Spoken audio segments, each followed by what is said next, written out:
پیارے اسٹوڈنٹس، خوشبو بنانا دلچسپ اور قدیم فن ہے جس کی تاریخ ہزاروں سال کم و بیش 5000 سال پرانی ہے۔ تو آج کی کلاس خوشبو پر ہے۔ واہ واہ واہ واہ واہ سر جی، میں تو خوشبو کو بہت پسند کرتا ہوں، ویری گڈ۔ اور میں تو بیٹا اتنی دیر تک گھر سے ہی نہیں نکلتا جب تک میں بہت ساری خوشبو نہ لگا لوں۔ تے نال اے بھی تا دسنا تو خریددا بھی تا بس دے وچوں آ۔ تو اس میں کون سی بری بات ہے؟ خوشبو بسوں میں بھی بکتی ہے۔ اچھا، اب سیکھنے کا ارادہ ہے یا نہیں ہے؟ آپس میں جگتیں ہی کرنی ہے؟ بتائیں جی بتائیں، میں علم حاصل کرنا چاہتا ہوں۔ ان لوگوں کو تو یہ بھی نہیں معلوم کہ جب ٹیچر بولتے ہوں تو بیچ میں نہیں بولنا چاہیے۔ بالکل۔ مجھے تو یہ ساری کلاس میں نا یہی اسٹوڈنٹ پیاری لگتی ہیں۔ اچھا، تو میں خوشبو کا بتا رہا تھا کہ اس کی تاریخ ہزاروں سال پرانی ہے، تو آج میں اس کے کچھ ایسے حقائق آپ کے سامنے رکھوں گا جس سے آپ کے علم میں اضافہ ہوگا۔ سب سے پہلے تو آپ کو یہ بتاتے ہیں کہ پرفیوم لفظ نکلا کہاں سے۔ پرفیوم دراصل لاطینی زبان کا لفظ ہے پرفیومم، وہاں سے نکلا ہے، اور اس کے مطلب ہیں دھوئیں کے ذریعے۔ دھوئیں کے ذریعے؟ جی تو شروع میں کیا پرفیوم کے ذریعے دھونی دیتے تھے؟ بالکل ٹھیک۔ قدیم وقتوں میں جڑی بوٹیوں کو اور خوشبودار مواد کو آگ میں جلایا جاتا تھا تاکہ اس سے مہک پیدا ہو۔ یہی وجہ ہے کہ نام اس کا پرفیوم پڑ گیا۔ اچھا، واہ واہ واہ واہ، یہ جس طرح اگربتی جلائیں تو اس کے دھوئیں سے خوشبو پیدا ہوتی ہے۔ دیکھا آپ نے، میں نے بوجھ لیا۔ میں نے آپ کو بتایا تھا نا کہ ساری کلاس میں سب سے زیادہ انٹیلیجنٹ اسٹوڈنٹ میں ہوں۔ بالکل۔ ان کو کیوں بتایا؟ جو بتانا ہے ٹیچر کو بتائیں۔ خبردار کسی نے کسی کو بتایا کچھ تو۔ او بھائی ایک منٹ، آپس میں نہ لڑیے، میری بات سنیے۔ اور سر میں تو آپ کی سن رہا ہوں، یہ کیوں اس کی سنتی ہیں؟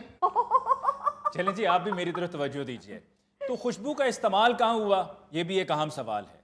خوشبو کا استعمال قدیم مصر، میسوپوٹیمیا اور وادی سندھ کی تہذیبوں میں ہوا، اور اس کے استعمال کا مقصد مذہبی رسومات، میتوں کی حنوطی اور بدبو سے بچنے کے لیے استعمال ہوتا رہا۔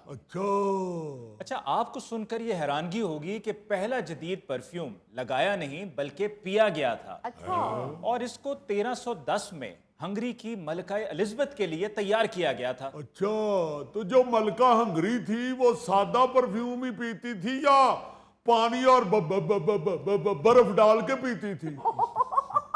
حضور بات کو دوسری طرف نہ لے کر جائیں، یہ پانی کی شکل میں تھا، اور یہی وجہ ہے کہ اس کو ہنگری واٹر بھی کہا جاتا رہا۔ اچھا سر اگر ملکہ پرفیوم پیتی تھی تو پھر ان کے تو دل اور گردے خوشبودار ہو گئے ہوں گے۔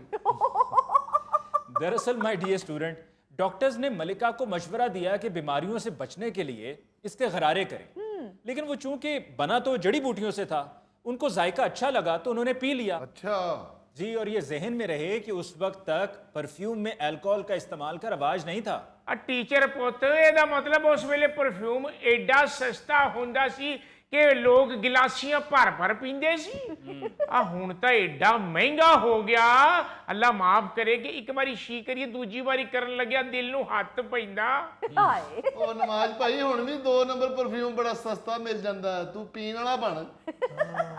او بھائی، خوشبودار پھولوں کا، جڑی بوٹیوں کا عرق نکالا جاتا تھا، تو عرق تو آج بھی موجود ہے جو لوگ پی بھی لیتے ہیں۔ جی جی جی، میں گلاب کا عرق آنکھوں میں بھی ڈالتا ہوں۔ اے بھی دس دے کہ کالے گلاب دا۔ اور تو کدلی ہر ایک دی گل دے وچ بولنا شروع کر دینا یار۔ یار آپ آپس میں نہ الجھیں، اب میری بات سنیں۔ میں آپ کو خوشبو کا بتا رہا ہوں، اتنی اہم مفید معلومات آپ کو دے رہا ہوں، آپ کے علم میں اضافہ ہو رہا ہے۔ ابھی آپ نے بات کی عرق کی، تو عرق نکالنے کا جو طریقہ ہے یہ دریافت کیا تھا مسلمان سائنسدان بو علی سینا نے 10ویں صدی میں۔ اچھا، اس کا مطلب ہے کہ دنیا کا پہلا حکیم بو علی سینا تھا۔ یار پہلا حکیم نہیں، وہ پہلا شخص تھا، سائنسدان تھا جس نے طریقہ بتایا عرق نکالنے کا۔ سر جی، انہوں نے پہلی دفعہ عرق ہی نکالا تھا یا ساتھ مربع بھی ڈالا تھا؟ یار تم وہ سوال کرو جو تمہیں سوٹ کرے،